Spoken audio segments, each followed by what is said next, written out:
Hi friends, welcome to my channel. ఈరోజు అయితే మా కోసం మా అక్క చింతపండు పులిహోర చేస్తుందండి. సో దానికి కావాల్సిన ఐటమ్స్ అన్నీ పక్కన పెట్టేసుకుంది. పోపు దినుసులు ఇంక వెంటనే పొయ్యి మీద ఆయిల్ పెట్టేసిందండి. వేడెక్కిన తర్వాత ఒక టమాటో ఒకటి వేసేస్తుంది. దగ్గరుండి కలుపుకుంటుందండి. మాడకుండా, సో పులిహోర కాబట్టి స్మెల్ రాకూడదు కదా, ఒక టమాటో ఒకటి వేసుకొని కలుపుకుంటుంది. సో కొత్తిమీర అయితే గార్నిష్ కోసం, అండ్ ఆయిల్ అయితే లిటిల్ పించ్ ఆఫ్ టర్మరిక్ వేసిందండి తను కలర్ కోసం. దాని తర్వాత మేము చింతపండు పులిహోరను ఉడికించుకున్నామండి. సో తనైతే నేను లాస్ట్లో ఒక ఐటెం మర్చిపోయిందండి వేయడం. మీకు తెలిస్తే కామెంట్ సెక్షన్లో కామెంట్ చేయండి. సో ఇలా దగ్గర పడిన దాకా కలుపుకుంటూనే ఉందండి. చింతపండు పులుసుని ఉడికించుకుంటూ ఉంది. ఆ తర్వాత బౌల్లో రైస్ వేసేసుకొని పోపు దినుసులు అన్నీ వేసేసుకొని కలిపేసుకుందండి.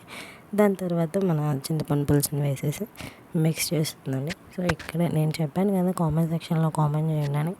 ఐటమ్ ఇప్పుడు అయిపోతుంది చూడండి. సో తన పులుసులో వేయడం మర్చిపోయింది. ఇదైతే షుగర్ అండి, కొంచెం టేస్ట్ కోసం మేము యాడ్ చేసుకుంటాము.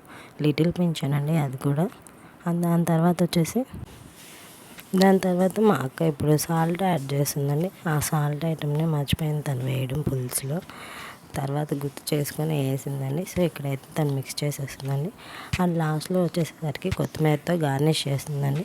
సో మనకు కావాల్సిన చింతపండు పులిహోర అనేది రెడీ అయిపోయిందండి. సో దానికి కాంబినేషన్గా ఇంకొక ఐటమ్ కూడా చేసిందండి. అదేనండి మిర్చి బజ్జీ. దానికి కావాల్సిన పిండి అయితే తను కలిపేసుకుంటుందండి.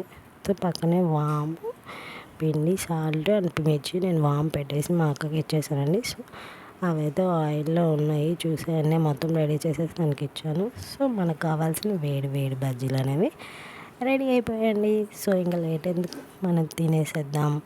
మరో వీడియోతో మీ ముందుకి రేపు కలుస్తానండి. బాయ్.